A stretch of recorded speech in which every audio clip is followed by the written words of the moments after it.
Hello दोस्तों, आप सभी का स्वागत है आपके अपने YouTube चैनल मैथ मस्ती ऑफिशियल में। मैं सनी देवल आप सभी के लिए आज हेल्पिंग वर्ब और मेन वर्ब के बारे में डिस्कस करने आया हूं।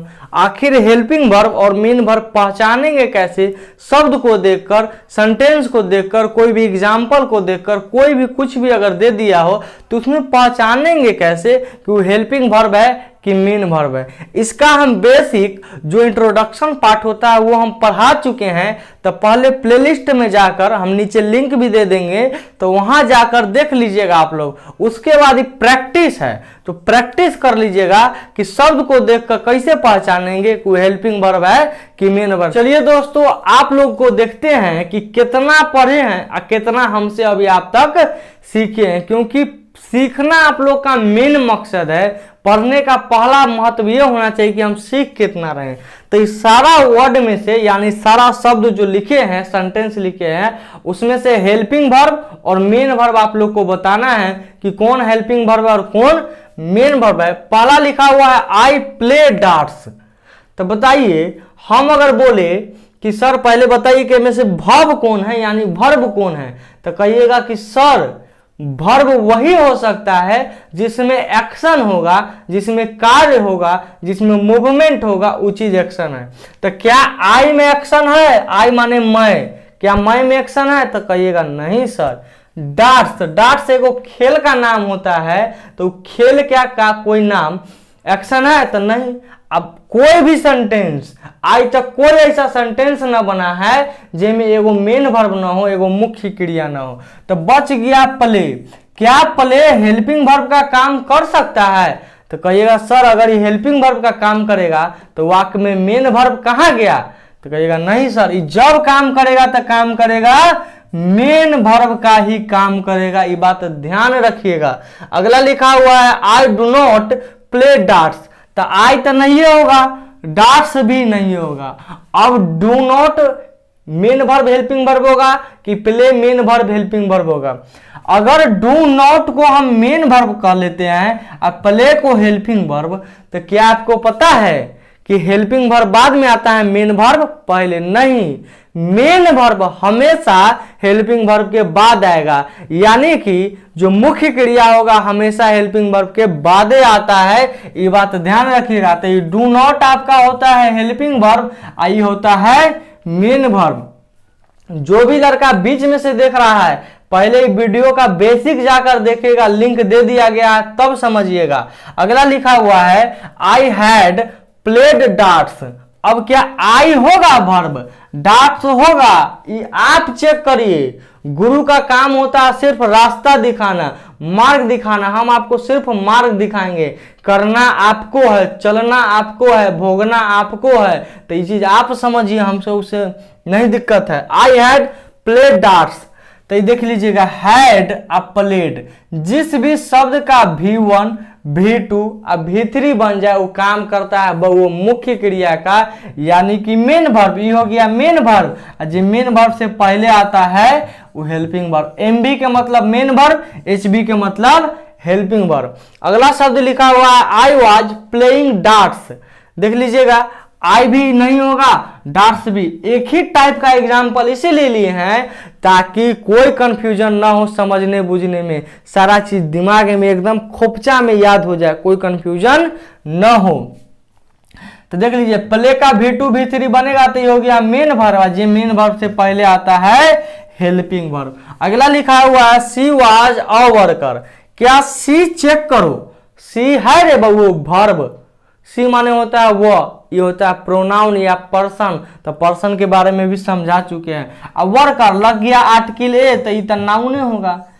आवाज काम करता है हेल्पिंग वर्ब का। अगर इसको हेल्पिंग वर्ब का काम करा दे बबू, तो क्या आज तक ऐसा कोई वाक्य बना है जिसमें मेन वर्ब ना हो? तो कहिएगा गुरुजी ऐसा कोई वाक्य नहीं बना है। तो यही काम करेगा बबू तुम्हारा मेन वर्ब का। अगला लिखा हुआ है सी हैज ए बंगला। क्या इस सी वर्ब का काम कर रहा है? क्या ये बंगला?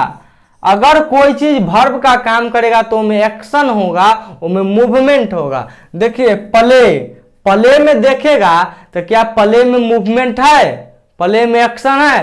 तो कहेगा जी गुरुजी, मूवमेंट भी है और एक्शन भी है। और जब है तो काम करेगा वो मेन वर्ब के। तो हैज अगर मेन वर्ब का काम करेगा तो हेल्पिंग वर्ब के काम कौन करेगा? तो कहेगा गुरुजी, वाक्य में एगो मेन वर्ब होना बहुत जरूरी है, हेल्पिंग वर्ब रहे चाहे न हो। बिना मालिक के आज तक कोई दुकान नहीं चला है, भले ही वो में स्टाफ रहे चाहे नहीं रहे। अगर स्टाफ रहा तो दुकानदार हाई क्वालिटी के है, न रहा तो अपने तन का निम्न क्वालिटी का है। मगर मालिक के बिना कोई दुकान आज तक नहीं चला है। और याद रखना, स्टाफ के दम पर कभी कोई दुकान नहीं चलता। उस सहयोग करता है, योगदान करता है, मगर पूरा मैनेजमेंट ऊपर से चलता है। और जो ऊपर से चलाता है वही बाबू विधाता होता है। She has read all the chapters. क्या सी वर्ब के काम कर रहा है?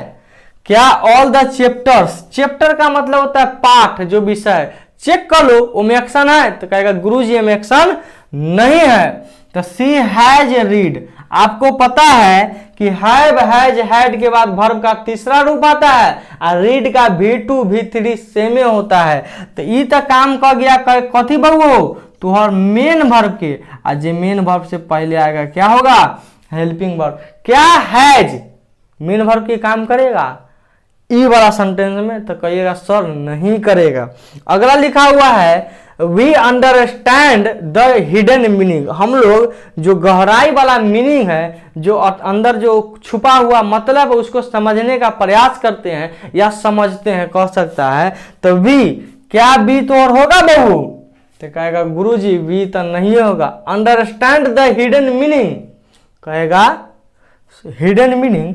क्या हिडन मीनिंग में वर्ब के काम करेगा हिडन? तो नहीं। प्रेजेंट पार्टिसिपल और पास्ट पार्टिसिपल हम पढ़ा चुके हैं। कुछ वर्ब को जब आप वर्ब 3 बनाते हैं, कुछ ना सभी वर्ब को जब वर्ब 3 बनाते हैं तो एडजेक्टिव का भी काम करता है। ये लड़का हमसे कोई कमेंट में पूछा था। तो याद रखिएगा, जब भी कोई वर्ब अगर वर्ब 3 बना के एडजेक्टिव के रूप में काम होगा तो उससे पहले आप कोई हेल्पिंग वर्ब का प्रयोग नहीं करते हैं। अगर V3 के काम करेगा तो ओकरा से पहले हेल्पिंग वर्ब होगा ही होगा। तो ये हिडन से पहले हेल्पिंग वर्ब ना है, वर्ब के तीसरा रूप हाइड का वर्ब 3 बनता है। तो ये काम कर रहा है यहाँ एडजेक्टिव के। एडजेक्टिव के बाद एगो नाउन तो अबे करता है। ये हालांकि हम लोग दूसरा वीडियो में पढ़ते, फिलहाल यहाँ समझिए अंडरस्टैंड आपका कौन चीज का काम कर रहा है? मेन वर्ब का। समझ गए बात को? अगला लिखा हुआ है I can run all night. मैं सारी रात दौड़ सकता हूं। अब ऑल के मतलब सभी ना होता है, ऑल के मतलब सभी रात ना, सारी। यहां पर एक रात का बात हो रहा है और एक रात में पूरा रात का बात हो रहा है। तो I can run all the night, क्या आई होगा रे? तो कहेगा सर नहीं होगा। तो आई कैन, आपको पता है कैन काम करता है मॉडल वर्ब का, यानी मॉडल वर्ब भी हेल्पिंग वर्ब भी होता है, याद रखिएगा। किसी भी मॉडल के बाद आप हमेशा वर्ब का पहला रूप देते हैं। तो रन आपका क्या हो गया बाबू? मेन वर्ब हो गया। अगला लिखा हुआ है I can all night. Model के बाद हम मॉडल वर्ब पढ़ाए थे, जिसमें बताए थे कि मॉडल वर्ब टोटल होता है 13। एगो काम करता है 10 गो के, एगो के काम करता है 3 गो। जो 10 गो का काम करता है वो सिर्फ और सिर्फ काम करता है हेल्पिंग वर्ब का, और जो 3 गो है वो हेल्पिंग वर्ब का भी काम करता है और मेन वर्ब का भी काम करता है। और किसी भी मॉडल के बाद आप हमेशा वर्ब का पहला रूप देते हैं, दूसरा तीसरा नहीं देते हैं। अब मॉडल के बाद एगो मेन वर्ब अबे करेगा।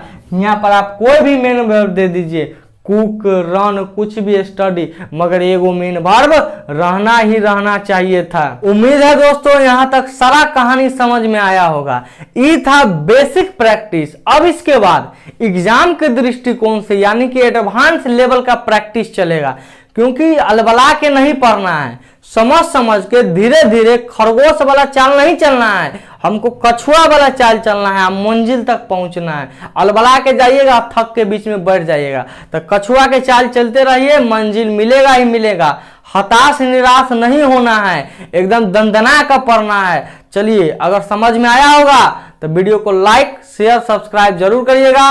मिलते हैं हम लोग अगले वीडियो में, तब तक इस चैनल के साथ बने रहिए। आपका दिन शुभ हो। Have a nice day. धन्यवाद।